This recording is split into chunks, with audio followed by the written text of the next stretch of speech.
வெற்றி ஐசுவை பத்தின விஷயத்தை எல்லாம் பாண்டி கிட்ட சொல்லி அவளோட இன்ஸ்டா ப்ரொஃபைல் எல்லாம் செக் பண்ணி பார்த்துட்டு இவ்வளவு ஃபேமஸா இருக்கா, ஆனா ஏன் முகத்தை மூடிட்டு பாடுறான்னு தெரியாம அவளுக்குள்ள ஏதோ ஒரு சீக்கிரட் இருக்கு, அதை சீக்கிரமாவே கண்டுபிடிக்கிறேன்னு சொல்ல, டேய் வந்தமா சம்பாதிச்சமா கடனை கட்டணமான்னு இரு, உன் ஆர்வ கோளாறு புத்தியை வச்சு எதுவும் பண்ணி தொலைஞ்சிடாதுன்னு அட்வைஸ் பண்றான். இங்க ஐசோ அவளோட ஃப்ரெண்ட்ஸ் எல்லாம் சேர்ந்து பீச்ல உட்காந்து ஜாலியா ஒரு பாட்டு பாடிட்டு இன்னைக்கு முக்கியமான பர்ஃபார்மன்ஸ் இருக்கு, லாஸ்ட் டைம்ல கேன்சல் பண்ணிடாதன்னு சொல்ல, அவளும் அப்படியெல்லாம் இன்னைக்கு நடக்காதுன்னு சொல்றா. அப்ப ஃப்ரெண்டுக்காரி கால் பண்ணி பிரேக்ஃபாஸ்ட் ப்ரிப்பரேஷனுக்கு ஒன்னதான் போட்டிருக்காங்க, எங்கடி போனேன்னு கேட்டா, என்னடி சொல்ற, எனக்கு லஞ்ச்ல இருந்து தானே டியூட்டின்னு சொல்றா. ஏண்டி வாட்ஸ்அப் குரூப் இமெயில் எதுவுமே செக் பண்ண மாட்டியா, நேத்தே உன்னை பிரேக்ஃபாஸ்ட்டுக்கு சேஞ்ச் பண்ணிட்டாங்க, சீக்கிரமா வந்து தொலைன்னு சொல்லி காலை கட் பண்ண. ஐசுவும் வேகமா கிளம்பி ரெசார்ட்டுக்கு வந்ததும் இவ்வளவு கஷ்டப்படுறதுக்கு அந்த மாஸ்கை கலட்டி தூக்கி போட்டு உங்க அப்பா கிட்டே அந்த டஃப்பான கான்வர்சேஷனை வச்சுக்கலாம்னு சொல்ல, நீயும் இப்படி பேசினா எப்படி, நானும் என் அக்காவை மாதிரி அவரை கஷ்டப்படுத்த விரும்பலன்னு சொல்றா. இந்த அக்கா கேரக்டர் அப்படி என்னதான் பண்ணி வச்சிருக்குன்னே தெரியல. அங்க கட் பண்ணா ஜோஜி ரிசப்ஷன்ல இருக்கும்போது அவரோட முன்னாள் காதலி பத்மா அவங்க ஃபேமிலியோட வந்திருக்கத பார்த்து ஷாக் ஆகிட்டு வேகமா போய் ஒளிஞ்சு நின்று சைட்டை போட்டுக்கிட்டு இருக்காப்ல. அப்ப வெற்றி வரவும் அந்த பிங்க் கலர் சேரீ கட்டியிருக்காங்கல்ல அவங்களோட பேரு பத்மாவான் மட்டும் கண்டுபிடிச்சு சொல்றியான்னு கேட்க, ஓ அவங்களா இதுன்னு வேகமா வந்து, hello Padma ma'am, welcome to RR ரெசார்ட்னு சொன்னதும், ஏன் பேர் எப்படிப்பா உனக்கு தெரியும்னு கேட்டா, அதான் மேம் ரூம் சர்வீஸோட பவரு, நீங்க வாங்கன்னு கூப்பிட்டு போகும்போது கன்ஃபார்மா இவங்க தான் பத்மான்னு சொல்ல ஜோஜியும் ரொம்பவே சந்தோஷப்படுறாரு. இங்க ஃப்ரெண்டுக்காரி ஐசு கிட்ட அந்த உத்தம நம்ம தான் அனிமல் கேர் டீமுக்கு ஃபுட்டை மாத்தி கொடுத்துட்டோம்னு ராஜன் கிட்ட கம்ப்ளைண்ட் பண்ணியிருக்கான்னு சொல்ல, அவர்கிட்ட யார் சொல்லியிருப்பான்னு கேட்டா, வேற யாரு சொல்லியிருப்பா, அந்த வெற்றி பயலாதான் இருக்கும்னு சொல்லிக்கிட்டு இருக்க. இவங்க பேசுறத ரூம் சர்வீஸ் பையன் ஒருத்தன் கேட்டுக்கிட்டு இருக்கான்றத கவனிக்காம ஏதாவது பெருசா பிளான் பண்ணி மொத்தமா முடிச்சு விட்டுறணும்னு இந்த பிளான ஸ்ரீநிதியை வச்சுதான் முடிக்கணும்னு பேசிக்கிட்டு இருக்காங்க. இந்த பக்கம் ஜோஜி பத்மாவை ஒளிஞ்சு நின்று சைட் அடிச்சுக்கிட்டு இருக்க, போய் பேச வேண்டியதானு சொன்னா, ஐயோ எனக்கு இங்க இருந்து பார்க்கவே பயமா இருக்கு, அதுவும் இல்லாம என்னை யாருன்னு மட்டும் கேட்டுட்டா நான் உடஞ்சு போயிருவேன்னு சொல்றாரு. வெற்றியும் யோசிச்சு பார்த்துட்டு அவங்களுக்கு பிடிச்ச பாட்டு என்னன்னு கேட்டு விசாரிச்சுட்டு இப்ப பாருங்கன்னு உள்ள போய் அந்த பாட்டை பிளே பண்ண அவங்களும் அதை ரசிச்சு கேட்டுக்கிட்டு இருக்காங்க.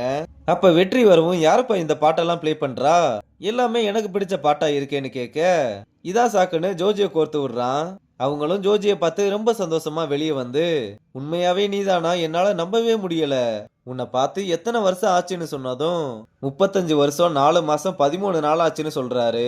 பத்மாவும் நாள் முத கொண்டு கணக்கு பண்ணி வச்சிருக்கியான்னு சாக்கு ஆகிட்டு, வெள்ள முடி தொப்பி இந்த ஸ்டிக்குன்னு ஆளே மாறி போயிருக்கேன்னு ரெண்டு பேருமே ஜாலியா காலேஜ் லைஃப்பை பத்தி எல்லாம் கொஞ்சம் பேசிக்கிட்டு இருக்காங்க.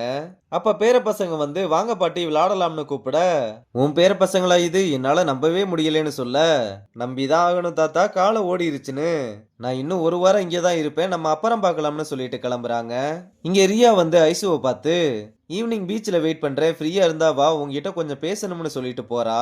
அங்க கட் பண்ணா வெற்றி கிட்ட அந்த ரூம் சர்வீஸ் பையன் வந்து, உங்களை இந்த ரெசார்ட்டை விட்டு வெளியே அனுப்ப கிச்சன் டீம் ஸ்ரீநிதியை வச்சு ஏதோ பெருசா பிளான் பண்றாங்கன்னு சொல்ல, இதை கேட்டு வெற்றி வேகமா எந்திரிச்சதும் ஏதோ பிரச்சனை பண்ண போறான்னு பாண்டி அவனை தடுத்து நிறுத்தி வேணாம்னு சொன்னா, கைய விடுறான்னு உதறிட்டு வந்து நடந்த எல்லாத்துக்குமே சாரி கேட்கிறான். அவனுங்களும் சாரி கேட்டா எல்லாமே சரியாயிருமான்னு பாண்டியை கூப்பிட்டு ஒழுங்கா அவன் ஆளை கூப்பிட்டு போன்னு சொல்ல, அவனும் வாடான்னு இழுத்துட்டு போறான். அப்புறம் ரியா ஐசு கிட்ட பேசலாம்னு வந்தா ஐசு அவகிட்ட பேசாம விலகி போறத பார்த்து என்ன அவாய்ட் பண்ணாதுன்னு சொல்ல, யாரு நான் அவாய்ட் பண்றேனா, நீங்க தான் பெரிய ஆளாச்சே, 2 வருஷமா மொத்தமா அவாய்ட் பண்ணிட்டு போனதே நீதான்னு சொல்றா. ரியாவும் அதுக்கு சாரி கேட்டு, மேரேஜ் லைஃப் ரொம்ப டஃபா இருந்தது, எனக்கு ஒரு சான்ஸ் கொடு, நான் எல்லாத்தையுமே எக்ஸ்பிளைன் பண்றேன்னு அவளோட மேரேஜ் லைஃப் பத்தியும் அவங்க அப்பா கூட அவளை புரிஞ்சுக்கலன்ற விஷயத்தை எல்லாம் சொல்லிட்டு நான் ஃபைனலா அவனை டிவோர்ஸ் பண்ணலாம்னு முடிவெடுத்திருக்கேன்னு சொல்ல, அதுக்கு ஐசுவும் நீ எடுத்த முடிவு சரிதான், நீங்க சேர்ந்து வாழ எந்த ஒரு ரீசனுமே இல்லைன்னு அவளோட முடிவுக்கு சப்போர்ட் பண்றா.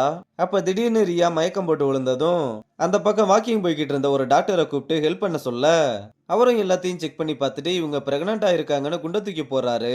அங்க கட் பண்ணா நைட்டு டியூட்டி எல்லாம் முடிச்சுட்டு ஃப்ரெண்டுக்காரி கூட போய்கிட்டு இருக்கும்போது இன்டர்நேஷனல் கம்பெனில இருந்து எனக்கு ஒரு சாங்க டெமோ அனுப்ப சொல்லி சான்ஸ் கிடைச்சிருக்குன்னு சொல்றா. அவளும் சூப்பர் டி, அடி தூள் கலப்புன்னு ரொம்ப சந்தோஷப்படுறா. அட இருடி, நான் இன்னும் முழுசாவே முடிக்கலன்னு, அதுக்கான ட்ரைனிங் ப்ரோக்ராம் மும்பைல நடக்குது, அங்க போனாதான் நான் இந்த பேண்ட்லயே ஜாயின் பண்ண முடியும், எங்க அப்பாவை தாண்டி நான் என்ன பண்ண போறேனே தெரியலேன்னு புலம்பிக்கிட்டு இருக்கா. அப்புறம் பசிக்குது சாப்பிட்டு போகலாம்னு நம்ம அக்கா கடைக்கு வந்து வண்டியை நிப்பாட்ட நம்ம வெற்றி சமைக்கிறத பார்த்துட்டு, ஐயோ இவனுங்களா, இங்க வேணாண்டி விச வச்சாலும் வச்சிருவானுங்கன்னு சொல்லிட்டு கிளம்ப அடுத்த 5 கிலோமீட்டருக்கு கடையே இல்லைன்னு உட்கார சொல்லி வெற்றியோட ஸ்பெஷல் சூப்பை ஊத்தி கொடுக்க அத ஃப்ரெண்டு கறி டேஸ்ட் பண்ணி பார்த்ததும் மச்சான் இத குடிச்சு பாருன்னு உங்க அப்பாவோட சீக்கிரட் டிஷ்ஷ கண்டுபிடிச்சது இவன் தாண்டின்னு 2 பேருமே ஷாக் ஆகுறாங்க.